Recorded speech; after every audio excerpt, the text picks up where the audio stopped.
Hello everyone, welcome back to our YouTube channel किताबों की पाठशाला। आज के इस वीडियो में हम क्वेश्चन बैंक पॉलिटिकल साइंस का सॉल्यूशन को देखने वाले हैं। ये वीडियो आपकी जो एनुअल एग्ज़ाम है क्लास 11th की, उसके लिए काफ़ी इम्पोर्टेंट होने वाला है। कक्षा 11वीं के विद्यार्थियों के लिए 2021-22 की परीक्षा के लिए महत्वपूर्ण है ये वीडियो। आज के इस वीडियो में हम चैप्टर 7 संघवाद के प्रश्नों का सॉल्यूशन देखने वाले हैं और ये प्रश्न आपकी एग्ज़ाम के लिए बहुत ही इम्पोर्टेंट है, यानी कि आईएमपी क्वेश्चंस को देखेंगे। अभी तक हमने 1 से लेकर 6 तक के जो वीडियो आपको प्रोवाइड कर दिए हैं, उनके लिंक आपको डिस्क्रिप्शन बॉक्स में मिल जाएंगे, तो एक बार डिस्क्रिप्शन बॉक्स ज़रूर विज़िट करें। तो चलिए चैप्टर 7 संघवाद को जल्दी से देख लेते हैं। तो अब हमारे सामने आ चुका है चैप्टर 7 संघवाद अध्याय 7। सबसे पहले यहाँ पर बहुविकल्पीय प्रश्न है। देखते हैं, पहला प्रश्न है, संघ सूची में कुल कितने विषय हैं? 95, 94, 97 या 101? तो इसका राइट आंसर रहेगा 97 विषय है। उसके बाद भारत में चुनाव आयोग को रखा गया है राज्य सूची में, संघ सूची में, समवर्ती सूची में या फिर सभी में? तो इसका राइट आंसर रहेगा कि संघ सूची में। उसके बाद भारतीय संविधान अर्ध संघात्मक है, किसने कहा था? ये बात किसने कही थी? डीडी बसु ने, केसी वेहर ने, आइवर जेनिक्स ने या लॉस्की ने? तो इसका राइट आंसर रहेगा केसी वेहर ने। उसके बाद भारतीय संविधान के किस प्रावधान को डॉक्टर अंबेडकर ने संविधान की आत्मा कहा था? मूल अधिकार को, नीति निर्देशक को, प्रस्तावना को या संवैधानिक उपचारों के अधिकार को? तो राइट आंसर रहेगा संवैधानिक उपचारों के अधिकार को। अगर सिंपल बस इतना ही आए कि संविधान की आत्मा किसे कहा गया है, तो आपको प्रस्तावना राइट करना है। लेकिन ये आए कि डॉक्टर भीमराव अंबेडकर ने संविधान की आत्मा किसे कहा है, तो संवैधानिक उपचारों के अधिकार को। उसके बाद संघ शासन का अर्थ है कमजोर शासन कथन है, किसने कही है ये बात? लॉर्ड ब्रोहस, एवी डाइसी, लिकॉक या गवर्नर? तो सर इसका राइट आंसर रहेगा एवी डाइसी। उसके बाद आगे बढ़ते हैं, क्वेश्चन नंबर 2 में सत्य असत्य लिखिए। फर्स्ट क्वेश्चन है, 26 जनवरी 1950 को भारतीय संविधान लागू हुआ? तो जी हाँ सत्य। संघात्मक शासन की स्थापना अमेरिका में सर्वप्रथम हुई थी? तो जी हाँ सत्य। विदेश संबंध को संघ सूची में रखा गया है? तो जी हाँ सत्य। भारत में नागरिकता प्राप्त करने का आधार जन्म है? जी हाँ, ये भी सत्य आया। उसके बाद विवाह और तलाक समवर्ती सूची का विषय है? तो जी हाँ, इसका आएगा असत्य। ओके, ठीक है। उसके बाद अगला क्वेश्चन है, धारा 356 वित्त संकट से संबंधित है, सत्य या असत्य? तो राइट आंसर रहेगा इसका असत्य। ठीक है, इसका भी असत्य, इसका भी असत्य, बाकी सब ऊपर के सत्य। सत्य सत्य कंप्लीट होते हैं। रिक्त स्थान की पूर्ति को देखते हैं। फर्स्ट क्वेश्चन है, संविधान में भारत को कहा गया है, क्या कहा गया है? राज्यों का संघ। ओके, राज्यों का संघ, ग्रुप ऑफ स्टेट। उसके बाद भारतीय संविधान के राज्य सूची में विषय है, कितने विषय है? तो 61 विषय है और पहले 66 विषय थे। ओके, उसके बाद भारत में रिक्त स्थान राज्य व केंद्र शासित सरकार है, तो भारत में 28 राज्य है और 8 केंद्र शासित सरकार है। उसके बाद सिक्किम को भारतीय संघ में विलय किया गया था, कब? 1975 में सिक्किम जो था वो भारत में विलय हुआ। उसके बाद लिखित व अलिखित संविधान में केवल मात्रा का भेद है, यह कथन है, किसने कहा था? तो ये कथन गर्नट ने कहा था। ओके, उसके बाद आगे बढ़ते हैं, एक वाक्य में उत्तर दीजिए। सबसे पहला प्रश्न है हमारे सामने, संघ सूची के विषय पर कानून कौन बनाता है? तो जो भी संघ सूची में जितने भी विषय है उन पर कानून बनाती है केंद्र सरकार। ओके, कौन बनाती है? केंद्र सरकार। और जो भी राज्य सूची में उन पर कौन बनाएगा? राज्य सरकार।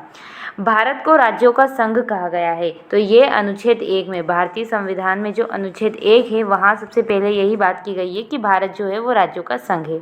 उसके बाद अनुच्छेद 356 में क्या बात की गई है? इसमें बात की गई है कि राज्यों के संवैधानिक संकट पर राष्ट्रपति शासन, जब किसी राज्य में संवैधानिक संकट उत्पन्न हो जाता है, यानी कि संविधान पर संकट की घड़ी आ जाती है, तो वहाँ पर क्या राष्ट्रपति शासन लगाया जाएगा। ठीक है। उसके बाद शक्ति विभाजन का क्या अर्थ है? शक्ति विभाजन का अर्थ यह है कि भारत में विधायिका, कार्यपालिका और न्यायपालिका तीनों में पृथक पृथक शक्तियों का विभाजन किया गया है। उसके बाद शक्ति पृथक्करण का सिद्धांत किसने दिया था? तो मॉन्टेस्क्यू ने दिया था। ओके, यू ने दिया था। उसके बाद हमारे एक वाक्य में उत्तर तो कंप्लीट हो गए। सही जोड़ी अब हमारे सामने है।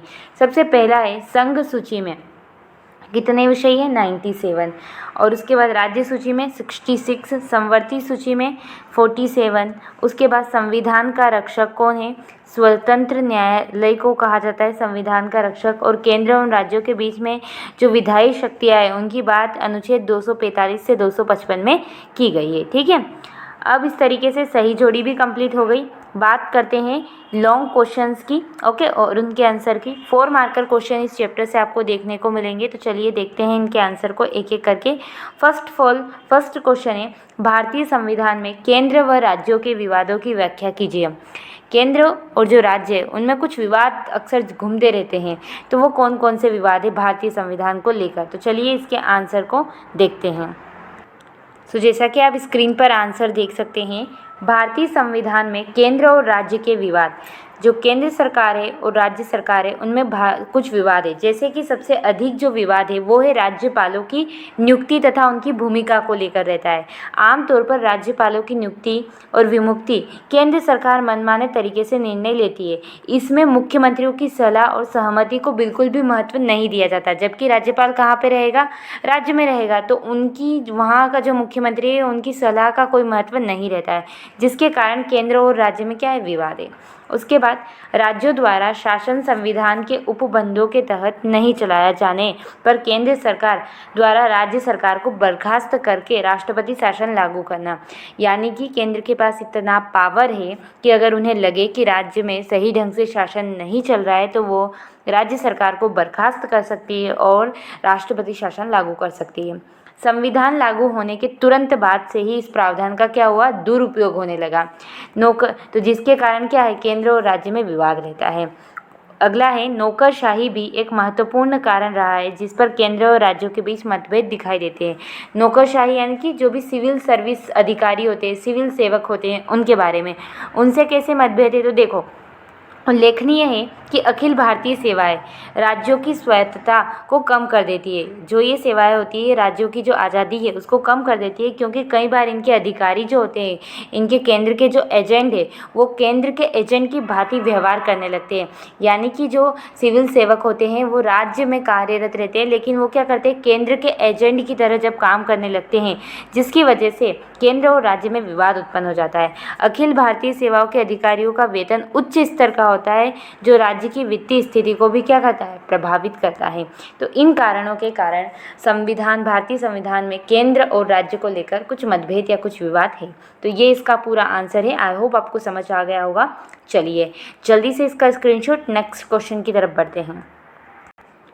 अब नेक्स्ट क्वेश्चन है हमारा, भारतीय संघवाद की विशेषताएं लिखिए। जो हमने भारत में अमेरिका से संघवाद अपनाया है ना, उसकी हमें विशेषता बतानी है। तो चलिए इसके आंसर को भी विजिट करते हैं। देखिए भारतीय संघवाद की विशेषताएं। सबसे पहली विशेषता, संघवाद क्या करता है, सरकार का वह रूप है जिसमें शक्ति का विभाजन आंशिक रूप से केंद्र सरकार और राज्य सरकार अथवा क्षेत्रीय सरकारों के मध्य होता है। संघवाद का क्या मीनिंग होता है कि ये क्या करता है, जितनी भी पावर्स होती है उनको केंद्र और राज्य सरकार में बांट देता है। ठीक है। दूसरी विशेषता इसका ये है कि संघवाद जो होता है वो संवैधानिक तौर पर शक्ति को क्या करता है, साझा करता है, यानी कि एक दूसरे में बांटने का कार्य करता है, एक दूसरे के साथ साझा करता है, जैसे केंद्र और राज्य में, क्योंकि इसमें स्वशासन तथा साझा शासन की व्यवस्था होती है। ये दूसरी विशेषता है। तीसरी विशेषता है संघात्मक संविधान या संघ शासन की, कि संघीय एवं राज्य सरकारों के समझौते का अंतिम रूप से पुष्ट करता है, अतः ऐसे संविधान का व्यवहारिक रूप से अपरिवर्तनीय भी होना अपेक्षित होता है। ठीक है। उसके बाद भारतीय संविधान द्वारा अंगीकृत संघीय व्यवस्था का सर्वाधिक महत्वपूर्ण सिद्धांत यह है कि यह केंद्र एवं राज्यों के बीच संबंध संयोग पर आधारित होता है। तो ये संघवाद की विशेषताएं हैं। तो इनका स्क्रीनशॉट ले लीजिए एक साथ में। चलिए बढ़ते हैं नेक्स्ट क्वेश्चन की तरफ। यहाँ पर नेक्स्ट क्वेश्चन है हमारा, सरकारिया आयोग को समझाइए। जो सरकारिया आयोग था वो क्या है, तो चलिए इसके आंसर को भी देखते हैं। जैसा कि आप स्क्रीन पर देख सकते हैं, सरकारिया आयोग का गठन भारत सरकार ने 1983 में किया था।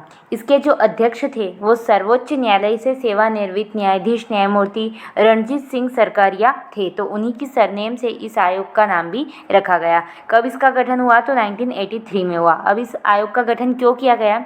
इसका कार्य ये था कि भारत केंद्र राज्य संबंधों से संबंधित शक्ति संतुलन पर अपनी संस्तुति देना, यानी कि किस तरीके से केंद्र और राज्य में शक्ति संतुलन स्थापित हो सके, ओके, विवाद ना हो, उसके लिए अपनी संस्तुतियाँ प्रस्तुत करना। ठीक है, ये इसका काम था। सरकारिया आयोग ने भारत के संविधान के अनुच्छेद 263 के अनुसार परिभाषित अधिदेश के अनुसरण से परामर्श करने के लिए एक स्वतंत्र राष्ट्रीय फोरम के रूप में अंतर्राष्ट्रीय परिषद स्थापित किए जाने की महत्वपूर्ण सिफारिश की थी। ठीक है, तो ये है सरकारिया आयोग। तो ये इसका आंसर है। जल्दी से इसका स्क्रीनशॉट ले लीजिए।